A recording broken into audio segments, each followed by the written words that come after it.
Hello, my name is Melissa Gathura, and the focus of this presentation will be on hallucinogens, also known as psychedelics. According to the National Institute on Drug Abuse, hallucinogens are defined as a diverse group of drugs that alter perception, thoughts, and feelings. There are a variety of substances in this class of drugs. Different types of hallucinogens include LSD, psilocybin, peyote, DMT, ayahuasca, PCP, ketamine,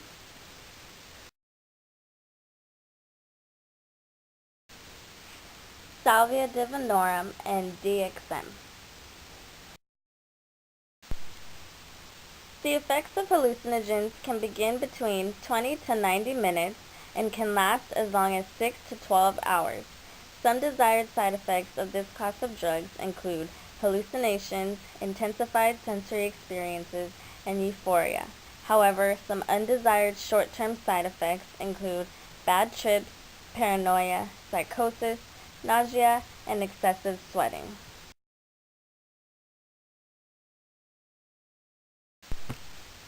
In terms of long-term effects, little is known for this class of drugs. However, according to drugabuse.gov, some reported effects include memory loss, speech problems, depressive thoughts, anxiety, and although rare, persistent psychosis and flashbacks. Researchers believe that symptoms of hallucinogens can commonly be mistaken for other disorders, for example, a stroke and/or a brain tumor.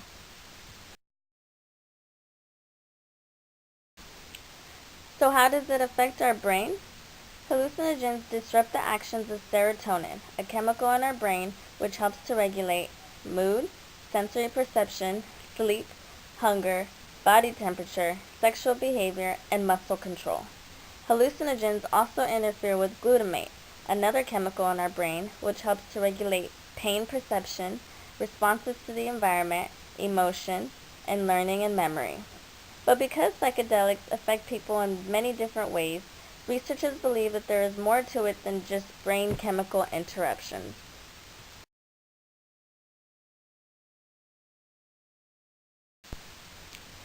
Other risk factors of psychedelics include eating a poisonous mushroom and mistaking it for a magic mushroom, lethal mixes such as PCP and alcohol, which can result in the development of a coma or even death.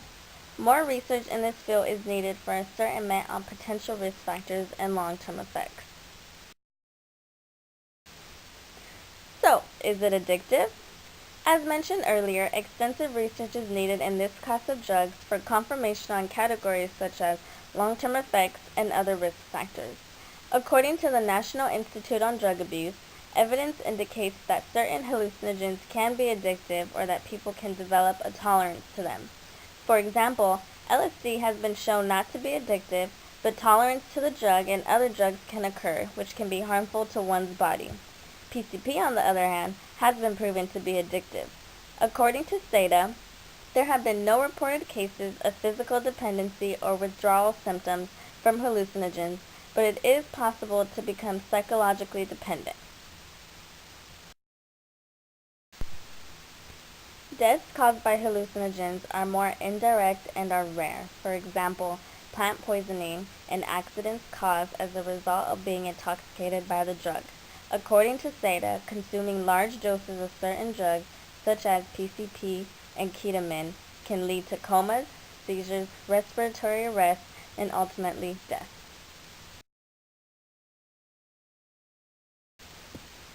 According to the National Institute on Drug Abuse, there are no government-approved medications to treat addiction to hallucinogens, and because addiction for this class of drugs is rare, minimal research on treatment options has been conducted. And in conclusion, I'll leave you all with this quote.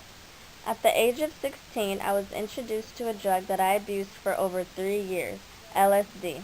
What I was unaware of was the fact that LSD is the most potent hallucinogen known to man. I hope you all consider her words before ever picking up a psychedelic drug. Thank you.